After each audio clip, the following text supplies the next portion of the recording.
Juges, livre 7. Yerubbaal, c'est-à-dire Gédéon, et tout le peuple qui était avec lui se levèrent de bon matin et vinrent camper près de Aïn Harod.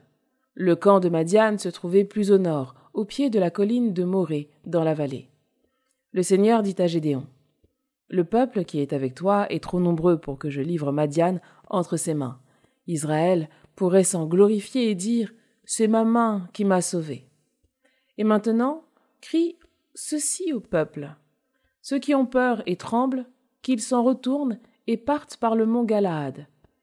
22 000 hommes s'en retournèrent, et il en resta 10 000.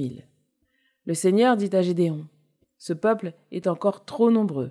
Fais-le descendre au bord de l'eau, et là, pour toi, je le mettrai à l'épreuve. Celui dont je te dirai: Il doit aller avec toi, il ira avec toi, et celui dont je te dirai: Il ne doit pas aller avec toi, il n'ira pas. Alors Gédéon fit descendre le peuple au bord de l'eau, et le Seigneur dit à Gédéon: Tous ceux qui laperont l'eau comme des chiens avec leur langue, tu les mettras à part. Tu feras de même pour ceux qui se mettront à genoux pour boire. Ceux qui lapèrent en portant la main à la bouche furent au nombre de 300. Tout le reste du peuple s'était mis à genoux pour boire de l'eau.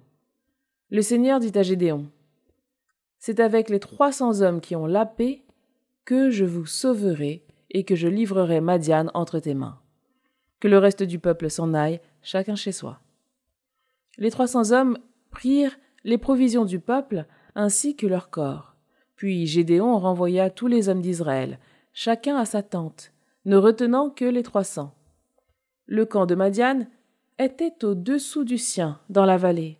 Cette nuit-là, le Seigneur dit à Gédéon: Lève-toi, descends au camp, car je le livre entre tes mains. Mais si tu as peur de descendre, va d'abord au camp avec Pourra, ton serviteur. Tu entendras ce qu'on y dit. Ton courage en sera fortifié, et tu pourras alors descendre dans le camp. Gédéon alla donc avec Pourra, son serviteur, jusqu'aux avant-postes du camp. Madian, Amalek et tous les fils de l'Orient étaient étendus dans la vallée, aussi nombreux que des sauterelles. Leurs chameaux étaient innombrables, comme il est innombrable le sable au bord de la mer. Au moment où Gédéon arrivait, un homme racontait un songe à son camarade. « Je viens d'avoir un songe. Une galette de pain d'orge tournoyait dans le camp de Madian. Elle arrivait jusqu'à la tente, la heurta, la fit tomber et la bouleversa. Et voilà, la tente effondrée. » Son camarade lui répondit: « Ce ne peut être que l'épée de Gédéon, fils de Joas, l'Israélite. Dieu livre entre ses mains Madian et tout son camp. » Quand Gédéon eut entendu le récit du songe et son interprétation, il se prosterna, puis revint au camp d'Israël, et dit: « Levez-vous, car le Seigneur livre entre vos mains le camp de Madian. » Gédéon sépara les 300 hommes en 3 groupes. Il leur remit à tous des corps et des cruches vides, dans lesquelles ils mirent des torches. Il leur dit: « Vous me regarderez et vous ferez comme moi. Quand je serai arrivé à la limite du camp, vous ferez comme je ferai. Je sonnerai du corps, ainsi que tous ceux qui seront avec moi. Alors, vous aussi, vous sonnerez du corps tout autour du camp, et vous direz: Pour le Seigneur et pour Gédéon! » Gédéon et les 100 hommes qui étaient avec lui arrivèrent à la limite du camp vers minuit. On venait de relever les sentinelles, ils sonnèrent du corps et brisèrent les cruches qu'ils tenaient à la main. Alors, les 3 groupes sonnèrent du corps et brisèrent les cruches. De la main gauche, ils saisirent les torches et ils crièrent: « Guerre pour le Seigneur et pour Gédéon !» Pendant qu'ils étaient debout, autour du camp, chacun à sa place, tous les hommes du camp se mirent à courir, à pousser des cris, et ils s'enfuirent.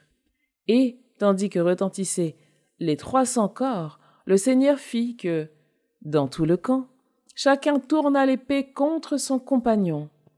Tous s'enfuirent jusqu'à Beth-Hashita, du côté de Séréra, et jusqu'au bord de la rivière d'Abel-Méhola, près de Tabad. Alors, les hommes d'Israël, venus de Nephtali, d'Acher et de tout Manassé, se regroupèrent et poursuivirent Madian. Gédéon envoya des messagers dans toute la montagne d'Éphraïm pour dire: « Descendez à la rencontre de Madian et occupez avant eux les points d'eau jusqu'à Beth-Bara, ainsi que le Jourdain. » Tous les hommes d'Éphraïm se regroupèrent et ils occupèrent les points d'eau jusqu'à Beth-Bara, ainsi que le Jourdain. Ils s'emparèrent des 2 chefs de Madian, Oreb et Zéeb. Ils tuèrent Oreb au rocher d'Oreb et Zéeb au pressoir de Zéeb. Puis ils poursuivirent Madian et rapportèrent à Gédéon les têtes d'Oreb et de Zéeb par-delà le Jourdain.